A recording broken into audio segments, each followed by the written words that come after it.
तो हम इतिहास विषय के बारे में बात कर रहे थे। इतिहास लेखन के जो दृष्टिकोण हैं उनकी हमने बात की थी, जिसमें हमने धार्मिक इतिहास लेखन, प्राच्यवादी इतिहास लेखन, प्रत्यक्षवादी इतिहास लेखन, साम्राज्यवादी इतिहास लेखन आदि कई प्रकार के 5 प्रकार के इतिहास लेखन हमने पढ़ लिए थे। आज हम बात करेंगे मार्क्सवादी इतिहास लेखन। मार्क्सवादी इतिहास लेखन की शुरुआत जो है वो जर्मनी के अंदर हुई थी। जर्मनी में एक दार्शनिक हुआ था जिसका नाम था कार्ल मार्क्स।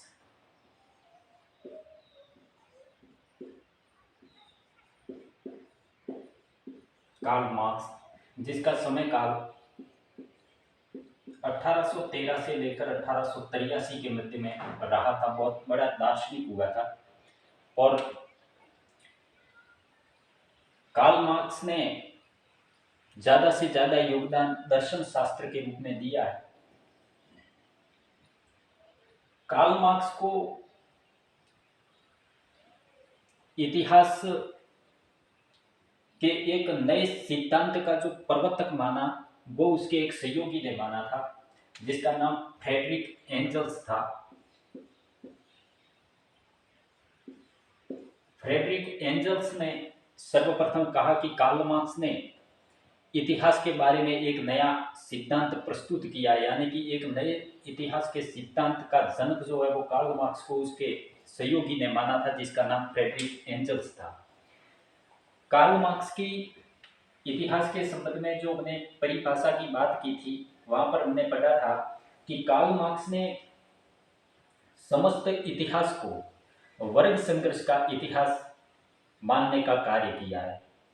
कार्ल मार्क्स ने कहा कि समाज के अंदर 2 वर्ग होते हैं, एक उच्च वर्ग होता है और एक निम्न वर्ग होता है, और इन दोनों वर्गों के मध्य में किसी न किसी वस्तु को लेकर के संघर्ष होता रहता है। और तमाम इतिहास, चाहे वो प्राचीन हो, मध्यकालीन हो या आधुनिक इतिहास हो, पूरे इतिहास के अंदर इन 2 वर्गों के बीच में संघर्ष ही संघर्ष हमारे को नजर आने का कार्य करता है। तो कार्ल मार्क्स कहता है कि प्राचीन काल के अंदर लोग लड़ते थे दासों को प्राप्त करने के लिए, मध्यकाल के अंदर लोग लड़ते थे जमीन जायदाद को प्राप्त करने के लिए, और आधुनिक काल के अंदर लोग लड़ते हैं पूंजी को प्राप्त करने के लिए। तो आखिर वही बात आ गई कि कार्ल मार्क्स जो है वो हिंसा का समर्थक है, अहिंसा का समर्थक नहीं है। कार्ल मार्क्स ने इतिहास की भौतिकवादी व्याख्या करते हुए लिखा कि इतिहास जो है वो अपने आप को दोहराने का कार्य करता है। मार्क्स कहता है कि इतिहास अपने आप को दोहराता है, पहले तो त्रासदी के रूप में और उसके बाद प्रहसन के रूप में।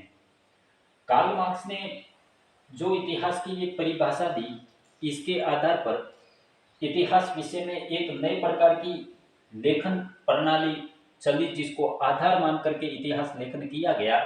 इसी को मार्क्सवादी इतिहास लेखन के नाम से पुकारा जाता है।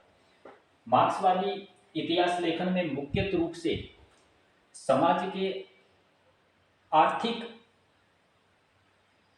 व्यवस्थाओं के ऊपर ज्यादा बल दिया जाता है, यानी कि आर्थिक आधार पर इतिहास लिखने का कार्य किया जाता है, समाज का इतिहास लिखने पर कार्य किया जाता है मार्क्सवादी इतिहास लेखन में।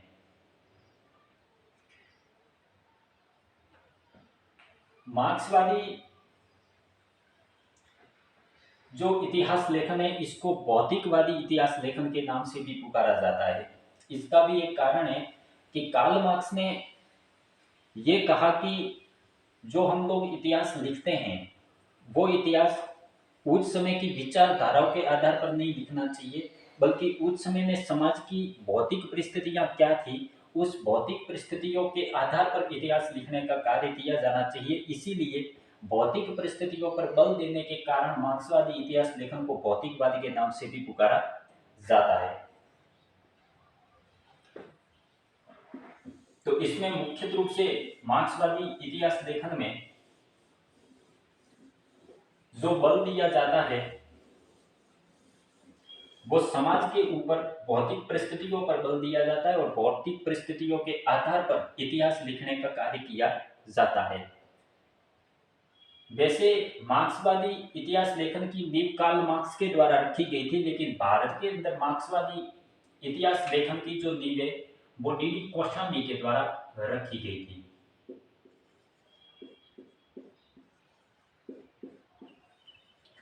डीडी कौशाम्बी के द्वारा रखी गई थी और इन्होंने भी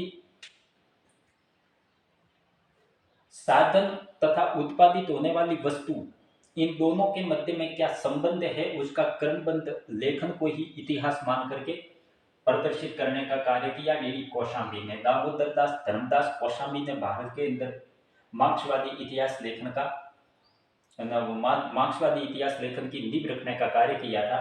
वर्तमान के अंदर प्रसिद्ध इतिहासकार रोमिला थापर जो हैं वो इस इतिहास पर, इस लेखन पर कार्य करती हैं। रोमिला थापर ने सम्राट अशोक मौर्य के धर्म के बारे में एक वाक्य कहा था कि सम्राट अशोक जो है वो अपने साम्राज्य के अंदर राजनीतिक एकता स्थापित करना चाहता था और उस राजनीतिक एकता स्थापित करने के लिए उसने कुछ लोगों के लिए नए कानून, नए नियमों का आविष्कार किया। उसी को हम लोग अशोक धर्म कह करके पुकारते हैं। मतलब मिस थापर का कहना था कि अशोक का धर्म जो है वो कोई बौद्ध धर्म नहीं है, ना ही औपासिक बौद्ध धर्म है, ना ही हिंदू धर्म है, ना ब्राह्मण धर्म है, नहीं ब्राह्मण धर्म का विरोधी है। इस तरीके से उन्होंने कहा कि ये एक राजनीतिक प्राप्ति के लिए अशोक का खुद का आविष्कार था अशोक धर्म, और उसी को हम लोग अभिलेखों के आधार पर अशोक धर्म कह करके पुकारते हैं। ये रोमिला थापर ने लिखा था। मार्क्सवादी इतिहास लेखन में मुख्यतः वर्ग संघर्ष के आधार पर, यानी कि वर्गों के आधार पर इतिहास लिखने का कार्य किया जाता है और इसमें आर्थिक क्षेत्र पर सबसे ज्यादा बल देने का कार्य किया जाता है। निम्न वर्ग और उच्च वर्ग की उस समय की भौतिक परिस्थितियां क्या थी, भौतिक परिस्थितियों के अनुसार कोई भी घटना घटने का कार्य करती थी, उसके आधार पर इतिहास लेखन किया जाता है। मार्क्सवादी इतिहास लेखन के अंदर अगर दार्शनिक इतिहासकारों की बात करें तो जॉर्ज रूडे,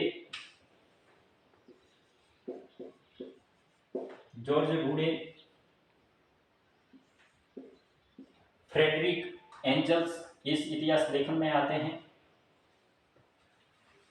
भारत के अंदर DD Kosambi, Romila Thapar,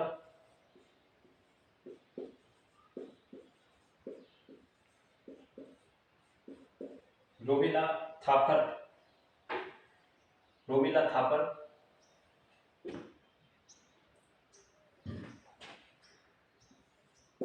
EP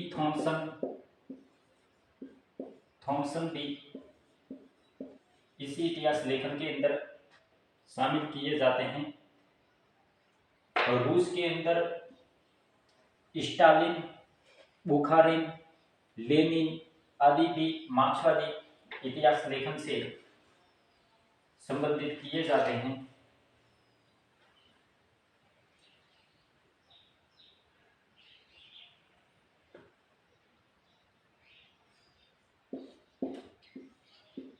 RH. Sharma का नाम भी मार्क्सवादी इतिहास लेखन में आता है। कालीबंगा के उत्खननकर्ता जो थे अमलानंद घोष जो है वो भी इसी इतिहास लेखन में आते हैं। वर्तमान जो आधुनिक भारत के इतिहासकार हमारे को मिलते हैं, सतीश चंद्र है, विपिन चंद्र है, सुमित सरकार है, वो भी इसी मार्क्सवादी इतिहास लेखन में शामिल किए जाते हैं। ए.पी. त्रिपाठी यानी कि अमलानंद त्रिपाठी जो हैं, A.N. त्रिपाठी, अमलानंद त्रिपाठी भी इस इतिहास लेखन के अंदर शामिल किए जाते हैं। इसके अलावा सुचेता महाजन भी आते हैं। हर्ष का इतिहास लिखने वाले राधा कुमुद R.K. मुखर्जी, जो राधा कुमुद मुखर्जी हैं, वो भी इसी इतिहास लेखन में आते हैं, जिनके बारे में एक बार आरएस में सवाल पूछा गया था कि प्रयाग के अंदर हुए धर्म सम्मेलन जो है उसको धर्मों का महासम्मेलन किस इतिहासकार ने कहकर के पुकारा है, तो उनका राधा कुमुद जो मुखर्जी थे, आर के मुखर्जी, राधा कुमुद मुखर्जी, वो भी मार्क्सवादी इतिहास लेखन में शामिल किए जाते हैं। तो ये मार्क्सवादी इतिहास लेखन था जिसमें समाज के आर्थिक साधनों पर दो वर्गों के मध्य में संघर्ष को आधार मान करके इतिहास लेखन किया जाता है। यह था मार्क्सवादी इतिहास लेखन।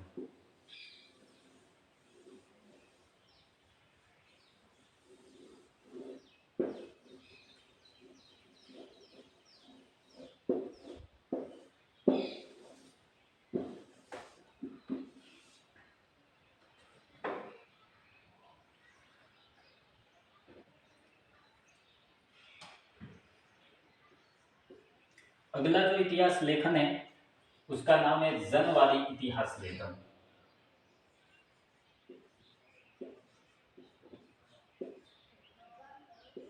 इसको निम्न वर्गीय भी कहते हैं।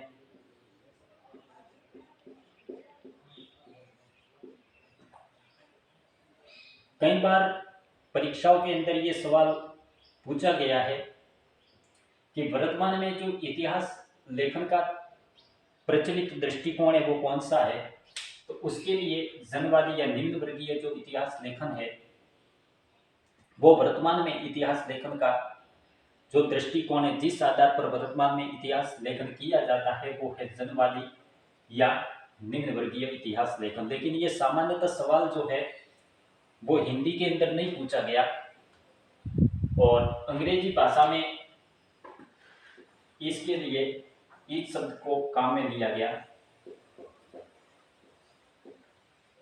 सबाल्टर्न हिस्ट्री, सबाल्टर्न इतिहास लेखन इसको कहा जाता है और यही सवाल कई बार परीक्षाओं के अंदर पूछा गया इस शब्द को लेकर के कि वर्तमान में इतिहास लेखन की सबसे प्रचलित जो परंपरा है, इतिहास लेखन का मुख्य जो दृष्टिकोण है वो कौन सा है, तो वो है सबाल्टर्न, निम्न वर्गीय या जनवादी इतिहास लेखन।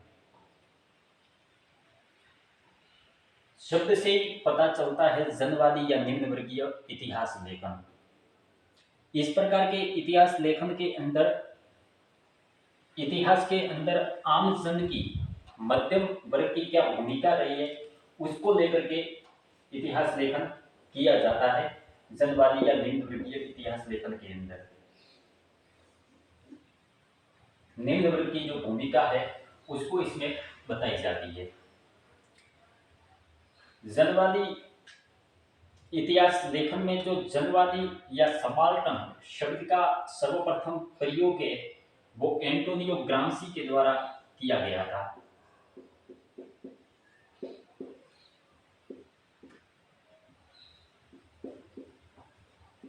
एंटोनियो ग्राम्सी, जब हम विश्व इतिहास को पढ़ते हैं तब ये नाम हमारे को पढ़ने को मिलता है। एंटोनियो ग्राम्सी एक इटली का विद्वान था और इसने सर्वप्रथम सबाल्टर्न या निम्न वर्ग या जनवादी शब्द का प्रयोग सर्वप्रथम किया था। इस इतिहास लेखन के अंदर निम्न वर्ग की इतिहास लेखन में क्या भूमिका रही है उसको उजागर किया जाता है कि निम्न वर्ग या आम जनता की इतिहास के अंदर क्या भूमिका रही है, या फिर निम्न वर्ग का जो आंदोलन हुए हैं, जो विद्रोह हुए हैं, क्रांतियां हुई है, उन निम्न वर्ग के विद्रोह को ही इतिहास का केंद्र मान करके इतिहास लेखन का कार्य किया जाता है। इसके अंदर उच्च वर्ग की भूमिका को नकारने का कार्य किया जाता है और ग्रामीण संस्कृति का सबसे ज्यादा जो ग्रामीण संस्कृति पर बल दिया जाता है वो जनवादी या निम्न वर्गीय इतिहास लेखन में दिया जाता है। निम्न वर्गीय इतिहास लेखन के अंदर आम जन की इतिहास में भूमिका या आम जन निम्न वर्ग को केंद्र मान करके उच्च वर्ग की आलोचना की जाती है। इसका मतलब है कि जनवादी इतिहास या सबाल्टर्न हिस्ट्री के अंदर ज्यादा से ज्यादा आर्थिक और सामाजिक सांस्कृतिक रीति रिवाज के बारे में लिखने का कार्य किया जाता है। इसमें राजनीतिक इतिहास बहुत कम मिलता है। आज भी अगर हम एनसीईआरटी की वर्तमान में चल रही किताबों के अंदर देखें तो राजनीतिक इतिहास यानी राजा महाराजाओं के बारे में बहुत कम युद्ध और संधियों के बारे में बहुत कम पढ़ने को मिलता है, जबकि आर्थिक और समाज का जो मुख्य रीति रिवाज है, संस्कृति है, उसके बारे में ज़्यादा से ज़्यादा पढ़ने को मिलता है। और एग्जामों के अंदर भी ज़्यादा से ज़्यादा सवाल भी इसी क्षेत्र से आने का कार्य करते हैं। इसमें राजनीतिक इतिहास बहुत कम लिखा जाता है। जनवादी या निम्न वर्गीय इतिहास लेखन में मुख्य 3 कमियां हमारे को नजर आती हैं। हाँ, इस जनवादी इतिहास लेखन जो है, इसको भारत के अंदर प्रचलित करने वाला रणजीत गुहा को माना जाता है। रणजीत गुहा ने इसको भारत में प्रचलित किया था।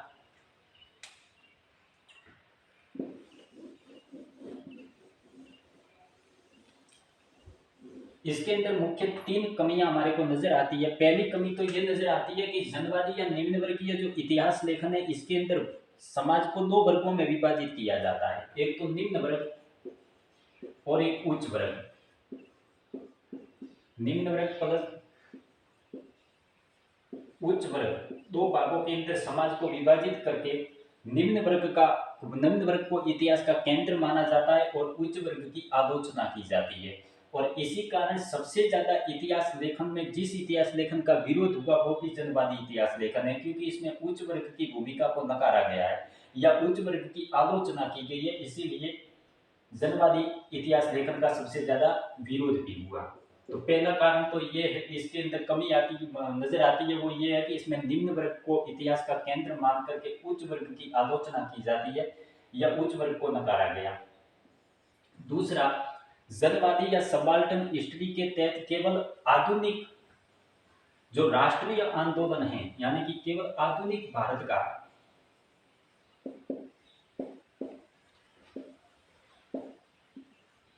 इतिहास लेखन ही किया गया, क्योंकि जनवादी इतिहास लेखन के आधार पर प्राचीन और मध्यकालीन इतिहास लेखन नहीं हुआ, केवल आधुनिक भारत के इतिहास का लेखन इस दृष्टिकोण के तहत किया गया। और तीसरी जो कमी नजर आती है वो ये है कि इसके अंदर महिलाओं की भूमिका को भी नकारा गया।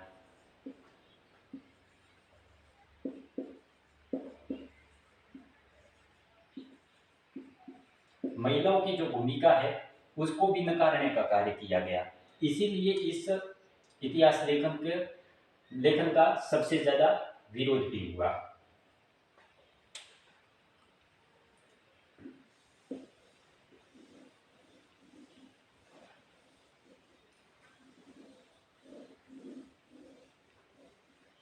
जनवादी इतिहास लेखन में निम्न वर्ग को केंद्र मान करके इतिहास लिखने का कार्य किया जाता है।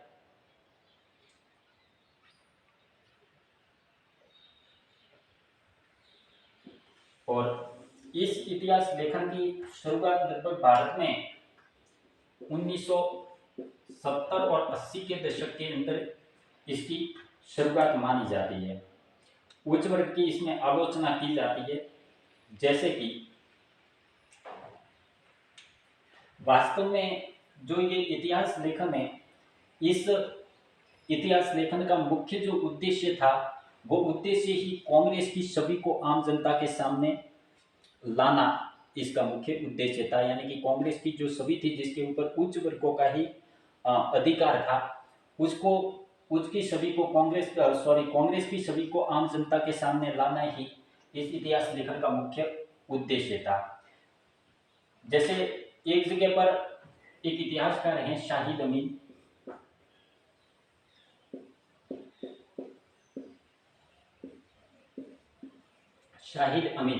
शाहिद अमीन ने महात्मा गांधी के बारे में लिखा कि महात्मा गांधी को देखने का जो उच्च वर्ग का नजरिया था वो अलग था और जो आम जनता का महात्मा गांधी को देखने का जो नजरिया था वो अलग था। और इतिहासकारों ने इन दोनों नजरियों को आपस में शामिल करके महात्मा गांधी को के बारे में लिखने का कार्य किया। इस प्रकार इन्होंने महात्मा गांधी के आम जनता को देखने के नजरिए के बारे में बात की। इसके अलावा जैसे हमने कहा कि निम्न वर्ग जो है उसको इतिहास का केंद्र माना जाता है, इसमें एक नाम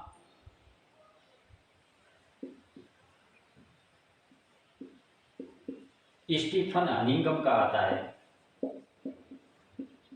स्टीफन हनिंगम ने 1942 में उनका भारत छोड़ो जो आंदोलन है, उस भारत छोड़ो आंदोलन को निम्न वर्गीय आंदोलन कहकर के संबोधित किया। तो बात वापिस वही आ जाती है कि इसके अंदर निम्न वर्ग जो है उसके विद्रोह को इतिहास का केंद्र माना गया और केवल निम्न वर्ग का आधार मान करके इतिहास लेखन किया गया, इसमें उच्च वर्ग की कोई भूमिका रही ही नहीं है। इस प्रकार एक और विद्वान है जॉनसन। जॉनसन ने बंबई प्रांत का अध्ययन किया।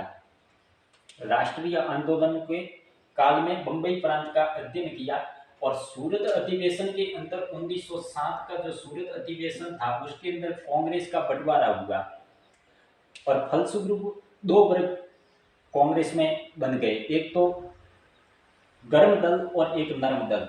अब जॉनसन ने इस गर्म दल और नरम दल जो है उसको फिरोज शाह मेहता और बाल गंगाधर तिलक इन दोनों का आपसी संघर्ष मान करके प्रदर्शित करने का कार्य किया था जॉनसन ने। इसी प्रकार एक और भारतीय इतिहासकार हैं जिनका नाम ज्ञान पांडे है। ज्ञान पांडे ने कहा कि जैसे जैसे कांग्रेस मजबूत होती गई वैसे वैसे किसानों के द्वारा किए जाने वाले विद्रोह के अंदर कमी आने लगी। इसका मतलब ज्ञान पांडे जो है इन्होंने कांग्रेस को ही किसानों की विरोधी पार्टी बताने का कार्य किया। इस प्रकार इसके अंदर निम्न वर्ग का इतिहास लेखन किया गया था। इसमें शाहिद अमीन, जॉनसन, स्टीफन हनिंगम, ज्ञान पांडे, रणजीत गुहा, डेविड हार्डिमन, पार्थ चटर्जी, एडवर्ड शहीद, मिशेल फूको और एक इतिहासकार रामचंद्र का नाम आता है। रामचंद्र भी जनवादी या सबाल्टर्न स्टडी से जुड़े हुए हैं। अरविंद दास भी आधुनिक इतिहास में आते हैं। अरविंद दास भी इसी इतिहास लेखन से संबंधित माने जाते हैं।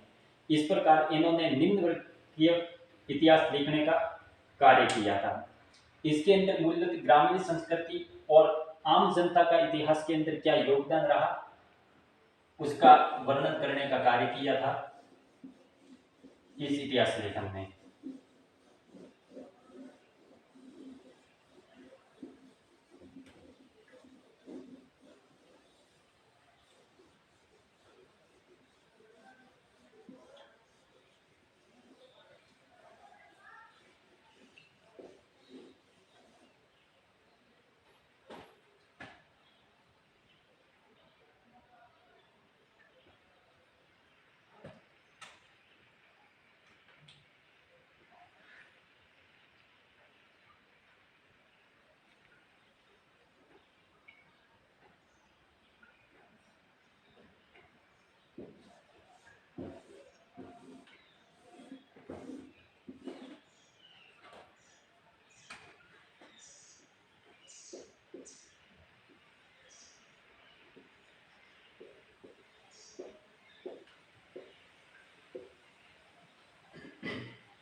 अनाल्स मत इतिहास लेखन के दृष्टिकोण के अंदर एक नाम अनाल्स मत का भी आता है। अनाल्स फ्रांस के अंदर संपादित की गई एक पत्रिका थी जो 1929 के अंदर मार्क ब्लॉक और लूसिया फेबब्र के द्वारा छापी गई थी। ब्लॉक और लूसिया फेबब्र के द्वारा 1929 के अंदर अनाल्स पत्रिका निकाली गई थी। वहां से इस शब्द को ग्रहण किया गया है। अनाल्स मत इतिहास लेखन का एक प्रसिद्ध दृष्टिकोण बन गया जो सबसे ज्यादा फ्रांस के अंदर प्रचलित रहा। हालांकि इसको आधार मान करके कई जगहों का मतलब कई देशों का इतिहास लिखा गया जिसमें भारत में भी अनाल्स मत के आधार पर इतिहास लिखा गया, बट ये वास्तव में जो इतिहास लेखन की परंपरा है वो सबसे ज्यादा फ्रांस के अंदर प्रचलित रही और आर्यभट्ट के द्वारा सबसे ज्यादा इसका विकास किया गया। आर्यभट्ट नामक एक इतिहासकार हुए, इन्होंने अनाल्स मत का सबसे ज्यादा प्रचलन किया। इस अवधारणा के अंदर मार्क ब्लॉक और फेबर्र ने एक उक्ति कही थी, जिसमें उन्होंने कहा था कि एक खेत के अंदर कार्य करने वाला जो किसान है उसको अपने पड़ोसी के खेत की भी रक्षा करनी चाहिए। यानी कि ये मार्क ब्लॉक और लुसिया फेबर्र जो है वो भातृत्व की भावना पर ज्यादा बल देने का कार्य करते हैं। इस प्रकार का जो इतिहास लेखन है इसमें मूलतः ये बात कही गई कि केवल उत्खनन के आधार पर, उत्खनन को आधार मान करके जो हम इतिहास लिखने का कार्य करते हैं वो एक सीमा तक सही है, लेकिन तमाम जो हम लोग इतिहास लिखते हैं वो उत्खनन के आधार पर नहीं लिखना चाहिए। उत्खनन में प्राप्त सामग्रियों के आधार पर संपूर्ण इतिहास नहीं लिखना चाहिए, क्योंकि कहीं ऐसे तथ्य होते हैं जो उत्खनन के आधार पर हमें पता नहीं चलते। जैसे कि उस समय में व्यक्ति की विचारधारा क्या थी, उसकी भावना क्या थी, उसके मन में क्या विचार चल रहे थे, उसको उत्खनन के आधार पर हम जानकारी प्राप्त नहीं कर सकते। तो अर्नल्ड स्मिथ का मुख्य मानना ये भी था, इसने इतिहास लेखन में एक कमी बताई कि आज तक जो इतिहास लेखन किया गया है उसके अंदर विभिन्न विषयों जैसे कि भूगोल है, अर्थशास्त्र है, राजनीति शास्त्र है आदि से अलग रख करके इतिहास लिखने का कार्य किया गया। जबकि अर्नल्ड स्मिथ का मानना था कि इन विषयों का इतिहास से गहरा संबंध है। जैसे कि एक जगह पर जॉन सीले ने इतिहास की परिभाषा देते हुए लिखा था, जॉन सीले ने कहा था कि अतीत की जो राजनीति थी, यानी कि विगत के अंदर जो बीती हुई राजनीति थी वो आज का इतिहास है, और जो आज की राजनीति है वो भविष्य का इतिहास बन जाएगी। इसका मतलब कि इतिहास और राजनीति का गहरा संबंध है। इसी प्रकार मार्क्सवादी इतिहास लेखन में भी भौतिक परिस्थितियों के ऊपर जोर दिया गया। इसका मतलब कि भूगोल का भी इतिहास से गहरा संबंध है। इसके अलावा जनवादी या निम्न वर्गीय इतिहास लेखन में आर्थिक क्षेत्र पर बल दिया। मार्क्सवादी और जनवादी दोनों में आर्थिक क्षेत्र पर भी बल देने का कार्य किया। इसका मतलब कि अर्थशास्त्र का भी इतिहास से गहरा संबंध है। इस प्रकार अर्नल्ड स्मिथ में ये बताया गया कि बाकी विषयों का भी इतिहास से गहरा संबंध है, इसीलिए उन विषयों को ध्यान में रखते हुए इतिहास लेखन करना चाहिए। अर्नल्ड स्मिथ मुख्य रूप से फ्रांस के अंदर प्रचलित है। जॉन सीले के अलावा इस इतिहास लेखन के अंदर ब्लॉक, आरीबर और ब्रैडले का नाम भी इसी इतिहास लेखन में आता है। ब्रैडले भी इस इतिहास लेखन की परंपरा से संबंधित रहे। जैक्सन गॉफ है और पियर चोनू मेट्रो लेप्रोसे का प्रसिद्ध नाम इसी इतिहास लेखन में आता है। लेप्रोसे है आदि इस अर्नल्ड स्मिथ इतिहास लेखन से संबंधित रहे। तो इसके अंदर मुख्य रूप से बाकी विषयों को भी इतिहास के अंदर जगह देने का कार्य किया। केवल उत्खनन के आधार पर इतिहास नहीं लिखना चाहिए, ये बात मुख्य रूप से अर्नल्ड स्मिथ ने बताने का कार्य किया। और उस समय की भौतिक परिस्थितियां, राजनीति, प्रशासनिक व्यवस्थाएं और आर्थिक गतिविधियों के आधार पर इतिहास लेखन करने पर बल दिया। नब्बी जो इतिहास लेखन की अगली परंपरा है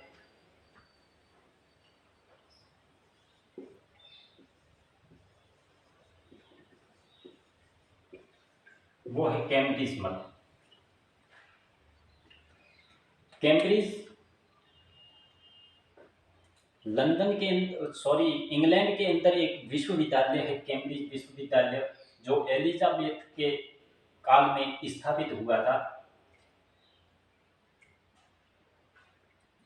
कैम्ब्रिज इतिहास लेखन वास्तव में इंग्लैंड के अंदर, ब्रिटेन के अंदर किया गया था। हालांकि कैम्ब्रिज इतिहास लेखन जो है वो साम्राज्यवादी या उपनिवेशवादी जो इतिहास लेखन है उसी का एक पार्ट है कैम्ब्रिज मत। यानी कि जब उपनिवेशवादी या साम्राज्यवादी इतिहास लेखनकार और राष्ट्रवादी इतिहासकारों के द्वारा नकारा गया, उसकी आलोचना की गई, तो एक नए तरीके से भारतीय और राष्ट्रीय आंदोलन और क्रांतियों को एक नए तरीके से सामने लाने का प्रयास किया यूरोपीय विद्वानों ने, और वही आगे जाकर के कैम्ब्रिज मत के नाम से प्रचलित रहा। वैसे भारत के अंदर कैम्ब्रिज मत की शुरुआत 1960 के अंदर मानी जाती है, क्योंकि भारतीय राष्ट्रवाद के ऊपर 1960 और उससे पहले मार्क्सवादी और राष्ट्रवादी इतिहास लेखन कार्य कर रहे थे। ऐसी स्थिति के अंदर मार्क्सवादी इतिहास लेखन के विरुद्ध में, राष्ट्रवादी और मार्क्सवादी इतिहास लेखन के विरुद्ध में एक नए तरीके का इतिहास लेखन आया, जिसमें भारतीय राष्ट्रीय आंदोलनों को एक नए तरीका का जामा पहना करके सामने रखने का कार्य किया, वो कैम्ब्रिज मत था। इसके अंदर सामान्यतः वही साम्राज्यवादी मत को अपनाया गया जिसके अंदर भारतीय राष्ट्रीय आंदोलन जो हैं उनको स्थानीय या गुटीय आंदोलन कहकर के संबोधित करने का कार्य किया।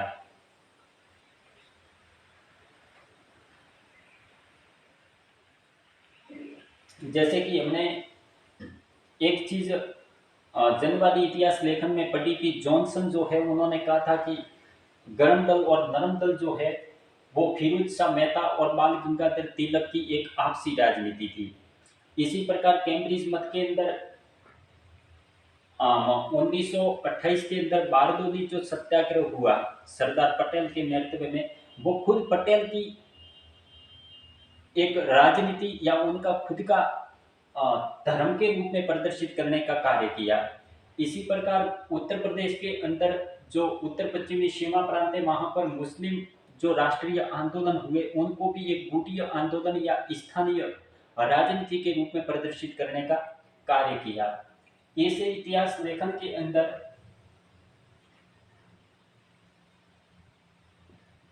महात्मा गांधी, सरदार पटेल, मदन मोहन मालवीय, आजाद हैं आदि जो भारतीय राष्ट्रीय आंदोलन के नेता थे उनको साम्राज्यवाद का दलाल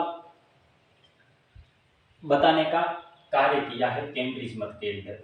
तो इस इतिहास लेखन के अंदर जो भारतीय राष्ट्रीय आंदोलन थे उनको गुटीय आंदोलन और स्थानीय राजनीति या स्थानीय धर्म जो है उस धर्म के प्रचार के रूप में इन्होंने सामने रखने का कार्य किया था।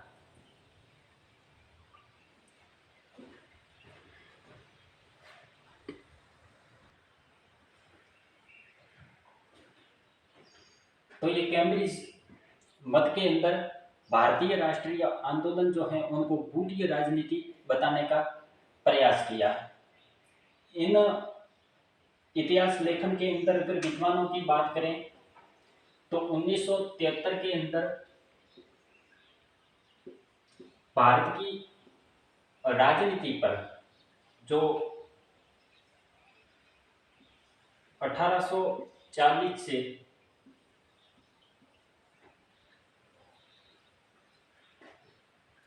1970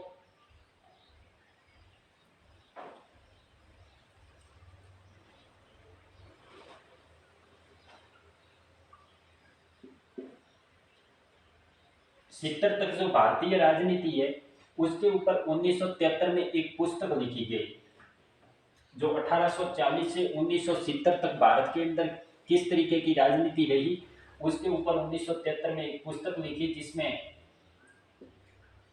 गलेधर अनिल सिल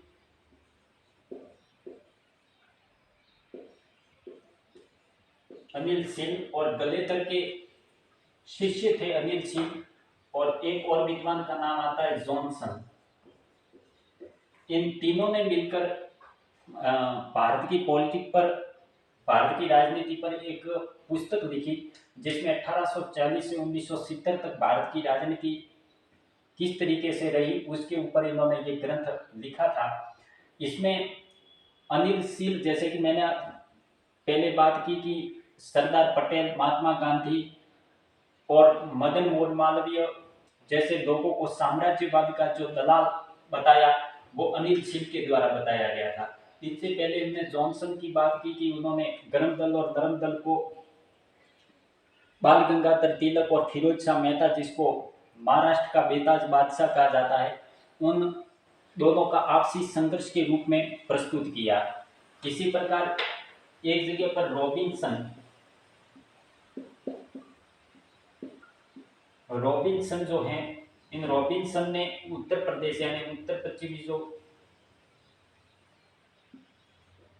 सीमा प्रांत था, उस उत्तर पश्चिमी सीमा प्रांत का मुस्लिम आंदोलन जो हुए थे शहीद अहमद खां वगैरह के नेतृत्व में, उन आंदोलनों को उन्होंने एक धार्मिक आंदोलन या गुटिया आंदोलन कह करके संबोधित करने का कार्य किया। तो कलेतर, अनिल शील, जॉनसन, रॉबिन्सन जैसे जो यूरोपीय विद्वान थे वो इसके अंदर आते हैं। इसके अलावा बेली ने भी इस इतिहास में अपना योगदान दिया। हालांकि कैम्ब्रिज मत जो है उसकी पहली जड़ें हमारे को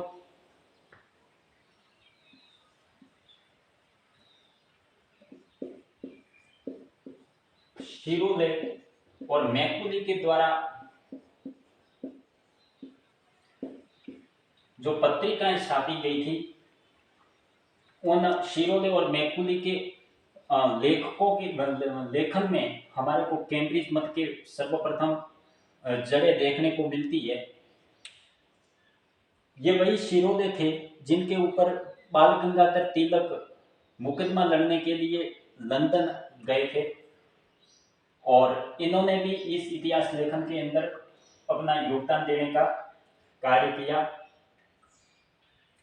और इन लोगों ने गांधी, नेहरू और मालवीय को साम्राज्यवाद का और स्थानीय धर्मों के दलाल कह करके पुकारने का कार्य किया था। यानी कि मुख्य रूप से इन्होंने भारतीय जो राष्ट्रीय आंदोलन थे उनकी आलोचना ही आलोचना करने का कार्य किया, क्योंकि जब राष्ट्रवादी इतिहासकारों ने भारत के सवर्ण अतीत को सामने रखने का प्रयास किया तो इन्होंने राष्ट्रवादी आंदोलनों, राष्ट्रीयवादी जो इतिहासकार थे उनका विरोध किया, और उन्होंने कहा कि जो भारतीय राष्ट्रीय आंदोलन है वो एक गुटिया निरपेक्ष आंदोलन है, क्योंकि ये स्थानीय जो नेता हैं वो अपने धर्म का प्रचार करना चाहते हैं, और इस प्रकार ये राष्ट्रीय आंदोलन हुए जिसमें 1857 की अगर क्रांति भी देखें हम लोग, क्योंकि इसमें राजनीति कहां तक आ गई 1840 से 70, इसका मतलब 1857 की क्रांति भी इसी के अंदर आती है। और इसीलिए हम लोग लॉरेंस, होम्स वगैरह की टिप्पणियां देखें तो 1857 की क्रांति को सैनिक विद्रोह कह करके पुकारा। होम्स ने इसको बर्बर लोगों का सभ्य लोगों के विरुद्ध विद्रोह कह करके पुकारा।